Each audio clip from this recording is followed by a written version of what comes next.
Jade Hamilton here.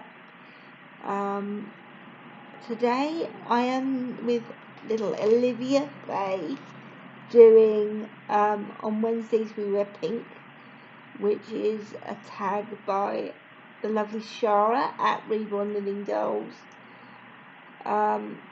If you haven't subscribed to Shara already, please do. She's a lovely, lovely lady with lovely, lovely babies.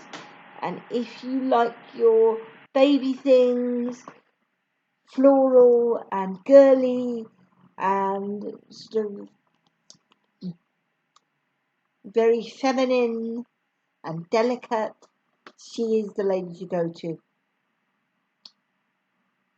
And I'm also going to read, finally, the next instalment of our story, which is You're Not the Boss of Me by Catherine Wilkins. But before I do, I'm going to show you Olivia's outfit. Olivia has got on this beautiful set that I found on Vinted. It's a trousers and cardigan set. It's in this beautiful, quite delicate peach pink. I think it's George of Asda, because I'm quite fond of George baby clothes. And it's very, very soft, and it's got buttons down the front, and it's got little white bunny rabbits gambling across it, which is quite appropriate for this time of year.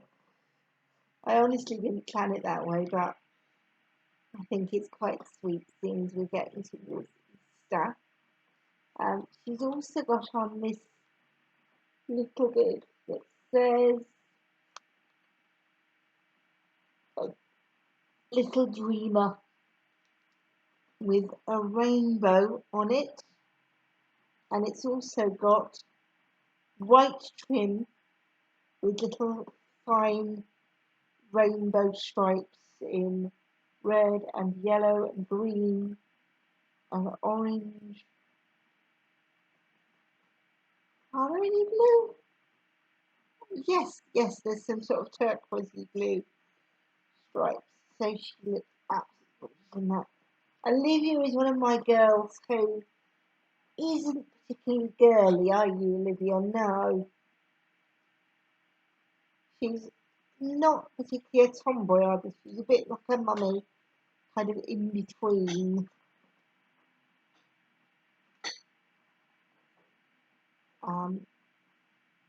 As I say, if you haven't subscribed to Shara already, do. She's a really lovely lady, and she deserves more subs. So give her a sub if you can.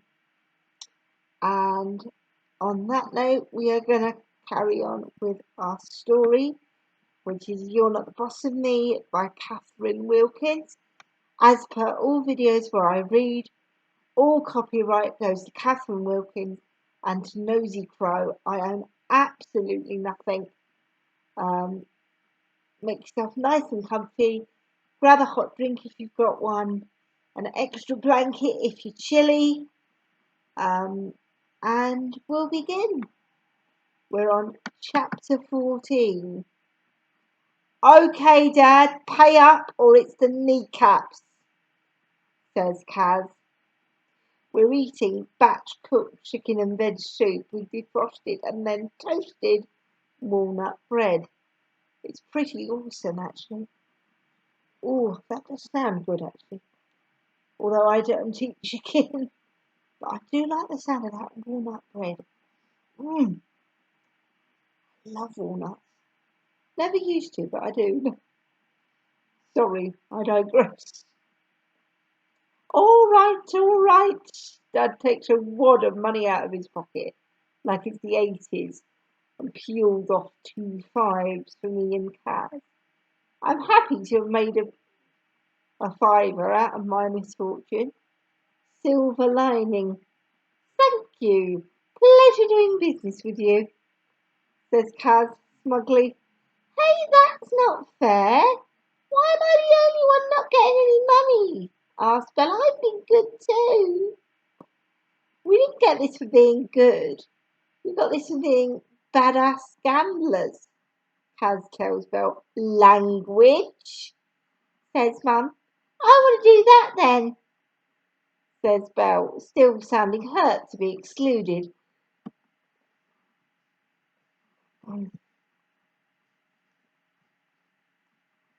Even though the original transaction happened right in front of her. To be fair, she wasn't really paying attention to the details. No, you don't, says Mum. It wasn't kind to bet against your sister, Cat. She did it too. Kaz defends. I'll bet 4, my sister then, declares Belle magnanimously. Ooh, interesting, says Kaz. Double or nothing, Dad. What? No, says Dad. But what about my turn? Belle's voice goes a little bit higher. Well, Dad wants to say you don't get a turn. But also, he doesn't want to upset her. Amy is blatantly going to get rejected again, says Kath. This is true, I concur, a bit sadly. Everyone put their fibres back in. Kaz pushes hers across the table. Me and Amy are betting that the boys who hate her won't let her next sketches get made. Dad and Belle are betting that they believe in Amy and that miracles can happen. Belle nods happily and then says, I don't have a fiver. Dad'll have to shout you then, says Kaz matter of factly. No, what? Come on, says Dad helplessly.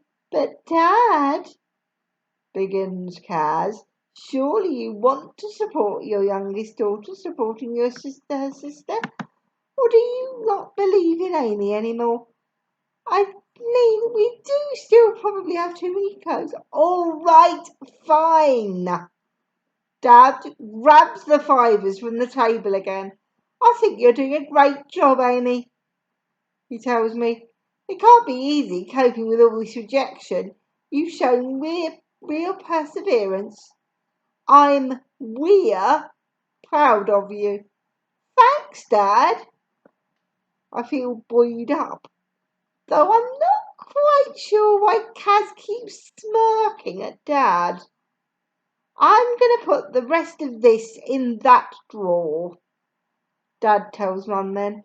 It will be useful to have a bit of cash in the house. You know, then we've always got some and can pay the window cleaner and stuff. You booked a window cleaner? Mum beams at Dad. Good idea. The windows are filthy. Not yet, admits Dad, but I will. Great, says Mum seriously to Dad, because I'm going to be busy again. Roz has dropped out at the last second, and I need to take over. She's done nothing. I basically have to write it from scratch before the next full meeting. Dad absorbs this information silently. It was his turn to try his weight around with how busy he was, really. Poor Dad. Maybe I begin. No, Dad cuts me off. It's fine. Kaz is emboldened by Mum's imminent distraction. Waste not, want not is a good motto, isn't it, Mum? Sure, says Mum. Great, says Kaz, because the pink hair dye I had in my eye on is half price, so I'll probably crack on with that. Anyway, what? No! Mum refocuses. You're not dyeing your hair. You basically just said I should, claims Kaz. It's such a bargain. No, says Mum. Just the tips, insists Kaz. No, end of discussion, snaps Mum. Hurry up and eat Dad's delicious soup. You've got homework to do. Should I just quickly write windows on a series of post-it notes and stick them all around the kitchen to help my dad remember? I muse as Belle, Kaz and I sit down at the table doing homework. Well, Belle and I are. Get off TikTok and do some work! Mum yells off Cassie's shoulder. How do you know about TikTok? Kaz asks Mum, perturbed. I know everything, claims Mum. Seriously, Kaz, can you please do some proper work? Sure, Kaz promises. Maybe you should give me your phone. Mum suggests, what? No! Phone! Now! Mum holds out her hand. Kaz reluctantly hands it over. Okay, now Belle, Kaz and I are sitting at the table doing homework, and I am partly brainstorming new sketch ideas because not only am I a very positive person, but I am also an unstoppable machine. And I am going to give my dad a chance to book a window cleaner all by himself. To be fair, I don't know if Kaz is definitely doing homework. She's got earpods in and is tapping away at Dad's laptop. She could be typing up coursework or an essay, maybe. But why the earpods? I think she might just be messaging her friends and listening to music. I don't really enjoy funny prank videos as much as Kaz or Belle or any of my peers seem to. When I see that dog dressed up as a giant spider running around scaring people, I just get really nervous that someone is going to react in the moment and really hurt it. Maybe I could write a sketch about a prank? Or a prank going wrong? Not about a dog being hurt, though. I really hope you win, Belle tells me then.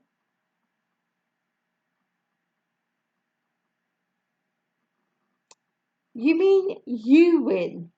So you hope my sketches get accepted? I ask her. Yeah, I bet they're really funny. She smiles at me encouragingly. I am the champion, my friend. I sing paraphrased Queen at her to show my appreciation. She chuckles. Belle thinks I'm funny because of the daft voices and songs I do around the house. I'm pretty good at making 8-year-olds laugh. And some 14-year-olds. Thanks, Belle. I smile back. I'm sure it'll work out. She assures me. Oh, that's so sweet of Belle. I'm a very positive person, as has been established, but even I'm not sure that it will work out, unless me and Anil do some subterfuge.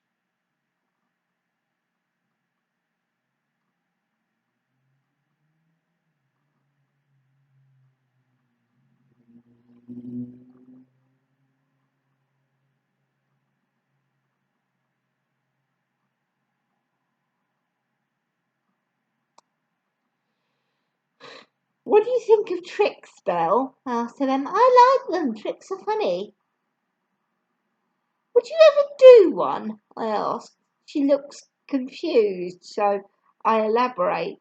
Like, do you think it's ever okay to trick someone who's being horrible to you to make them realise how wrong they are? I'm not sure. I mean, I guess it would be better not to have to. Belle muses. Well, sure, it would be better not to have to, I think. But we don't live in a perfect world, Belle. Ha! Belle is so naive and innocent. Is that how I used to sound to Lexi?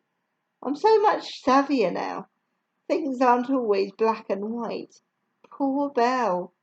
I guess 8-year-olds just don't understand how complex the world really is. Not like me, with my newfound understanding of corruption. I'm right there at the coalface of injustice making a difference so Belle's generation won't have to struggle as hard, probably.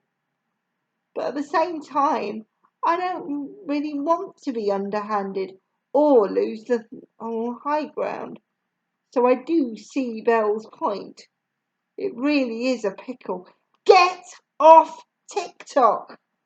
Mum has reappeared and shouts over Kaz's shoulder. I didn't even know you could make that work on a laptop. I thought it was just an app. Kaz jumps and then returns to being aloof and disdainful. It's called a website?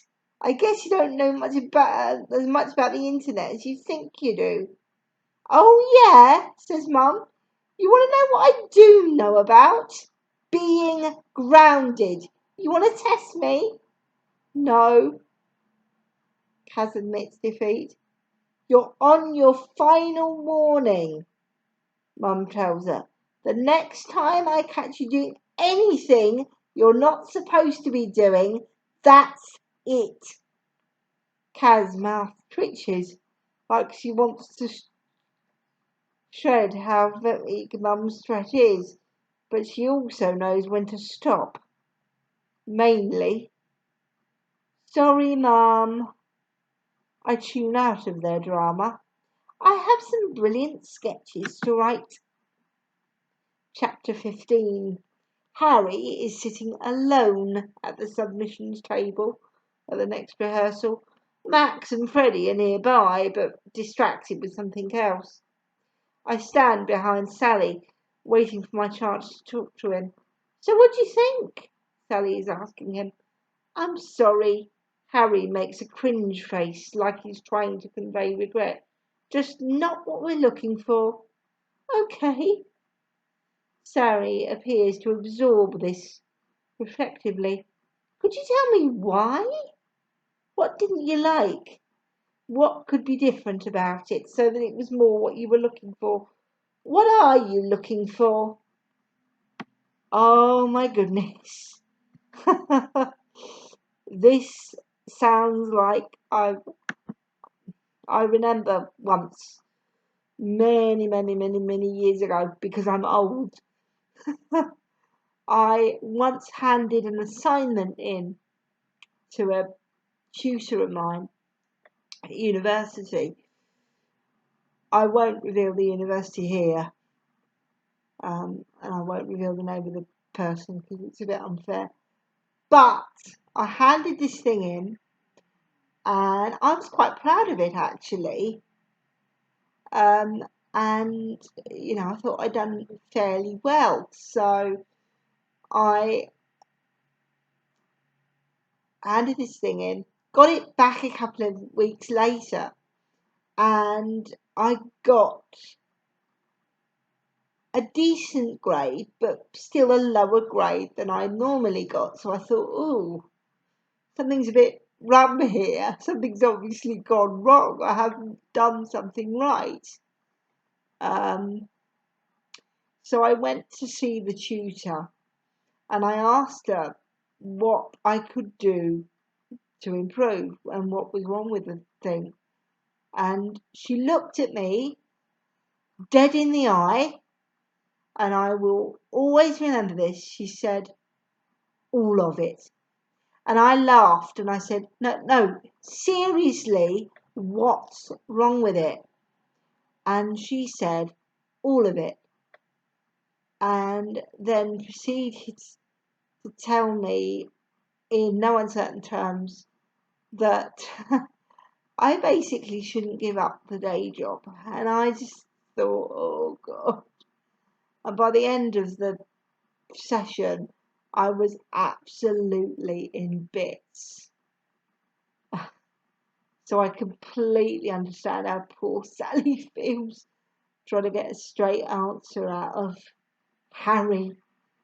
And unlike most university tutors, teenage boys aren't particularly disposed to be kind. So, oof.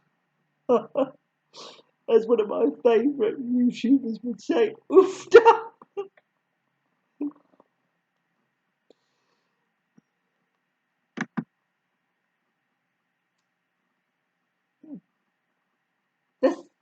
The thing is, Sally, you're a lot less experienced. You're a less experienced writer than us. Harry pronounces. Based on what, I wonder? And it would just take too long to bring you up to speed right now. There isn't time. Maybe after this finishes, we could give you more detailed notes if you're still interested then. But that's too late to be in the play, Sally points out, reasonably.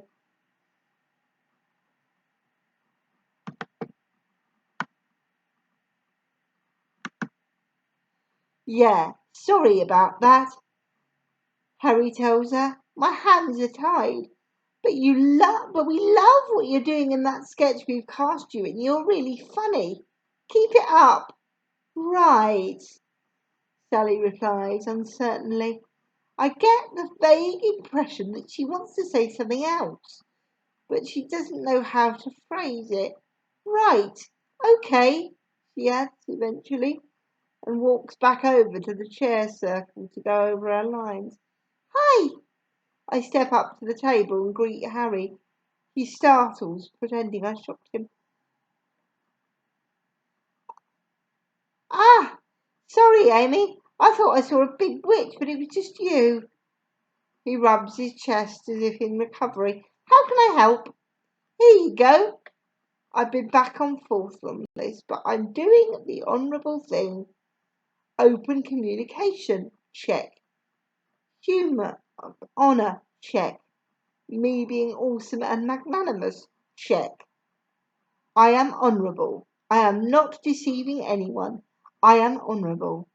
I, Amy Miller, am a very honourable person. Great, thanks. Harry checks to see that Max is still distracted, talking to someone else, and then sarcastically takes my new pages of sketches and drops them onto the floor. Oops, he deadpans. He smiles at me, satisfied with himself. Well, that's interesting, I think. Horrible, sure. But this deed tells me that Harry knows his attitude to me might look unreasonable to other people. Also that he really hates me. But I already knew that. I pick up my pages. Well, I'm sure Mrs. Haig will be interested to know how you're flouting your responsibility to read all submitted sketches and give feedback. No, no, no! Mrs. Haig shouts at Freddie, now on the other side of the hall. You cannot paint any tables blue. We don't have the budget for paint or the ability to replace said tables once they are no longer required in said hue. You know what? Harry sneers. I think she may well let it slide. He happily folds his arms.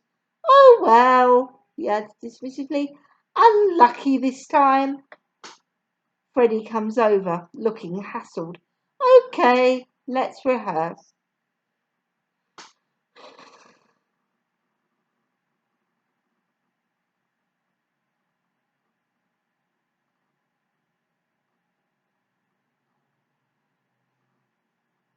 We need a blue table, Harry tells him. We'll see, Freddie sighs. Blue tablecloth? Suggests Max. No, dismisses Harry. Crepe paper? I suggest. They look at me disdainfully. Wrapped around?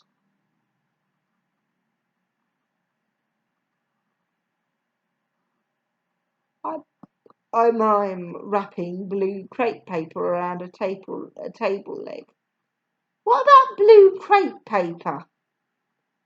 What about blue crepe paper? Says Freddie, as if that just occurred to him out of the ether. Yeah, that could work. Harry nods. Yeah, nice one, Freddie. You mean me, right? I say. I know you all heard me suggest that this time. You all looked at me and everything. Sorry. Could someone hand Amy an Oscar for thinking of one useful thing? Oh wait, that's not a category. Harry smirks, and the others sort of chuckle politely. You're also not going to get an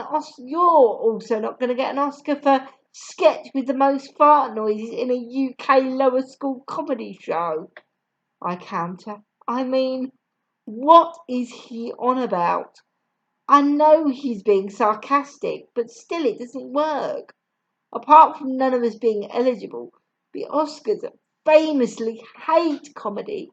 Only really serious stuff ever wins. Okay, great.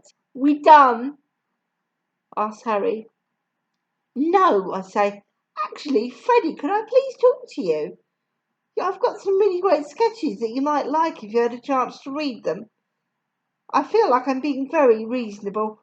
Please stop excluding me. All I'm asking for is to be given a proper go.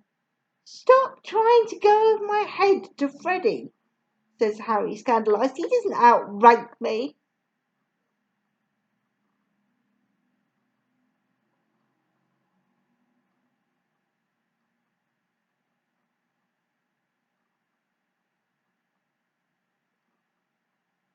Well, I am the director, mumbles Freddie. Do you actually want to be a real director one day? I ask him, because none of this stuff passes the Bechdel test.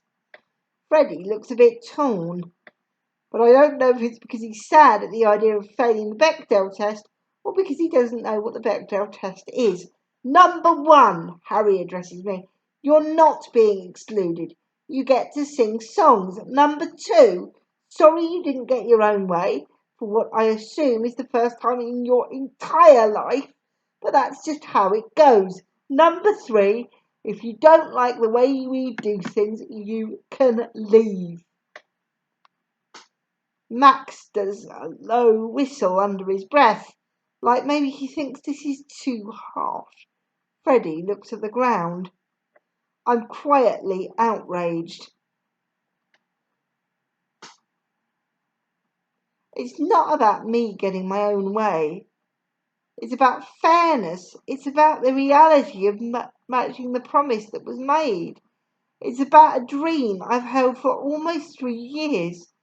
Okay, it's a little bit about me getting my own way too, but still, but I don't want to leave. I say, I want things to be run more fairly. Okay, listen up, announcement, calls out Mrs. Haig. Most of you are doing quite well and working hard, so well, long story short, well done on that. And now, if you haven't submitted sketches yet and you want to, you really need to get a move on. Otherwise, there might not be enough time for approval and rehearsal before the big day. Okay, as you were. Mrs. Haig starts walking towards the piano, where her cup of tea is waiting for her. I follow her over there. Miss? Mrs. Haig closes her eyes, takes a sip of tea, and then exhales.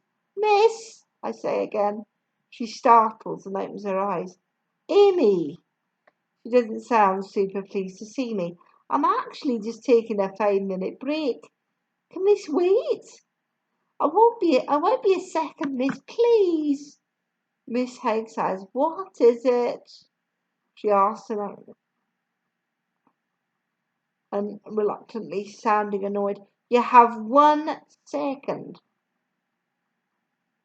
Tell me quickly. Please, miss, I've been working hard on the tasks I've been given, I promise. But I have so much more to give, and the boys you put in charge of the sketches aren't giving mine a proper chance. Oh, Amy, Miss Haig grunts, I just want things to run smoothly. Me too, I really do. I just want a chance. I'm sure they're giving you plenty of chances. They're giving you plenty of chances. They're really not. Please stop causing trouble, Amy. I'm going to drink my tea before it gets cold. Run along. Time's up. Time's up, all right, I think crossly. This is so ridiculously unfair. I sit down on a chair by the stage and just stew for a moment by myself, trying to get my thoughts in order, which means I'm in the perfect place to overhear an exchange that happens a moment later, a couple of meters away from me. Mrs. Haig has finished her tea and is walking around the room, checking up on people. As she stands with Freddie, Harry and Max, they tell her about the blue crepe paper solution to the blue table command. "Well, I must see, that's ingenious," she tells them, impressed. She loves it. She loves my ideas, which even if I ran over now and said was my idea, I would be told off for causing trouble again.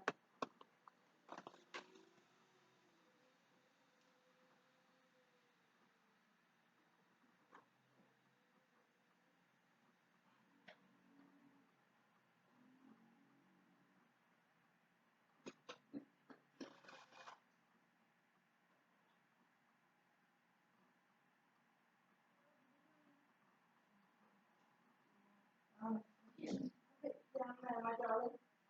Thanks so much. You're welcome. And you.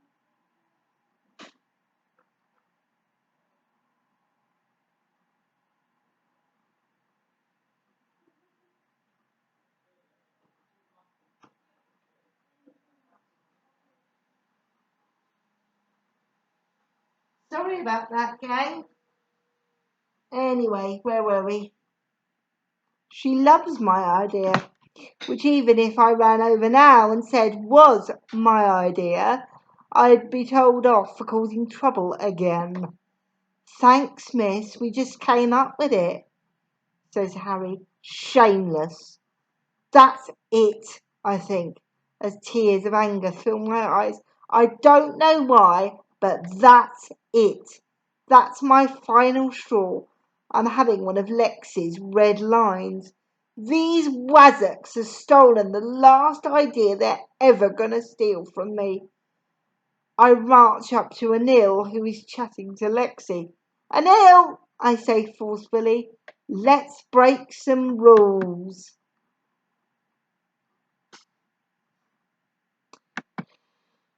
I'm going to leave it there for today. Thank you all so much for watching, subscribing, commenting. It really makes my day when you do.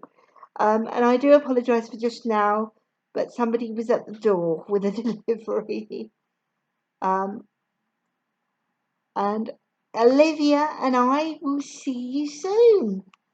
Can you wave, Olivia? Good girl. Thank you so much for watching, everybody. Cheerio.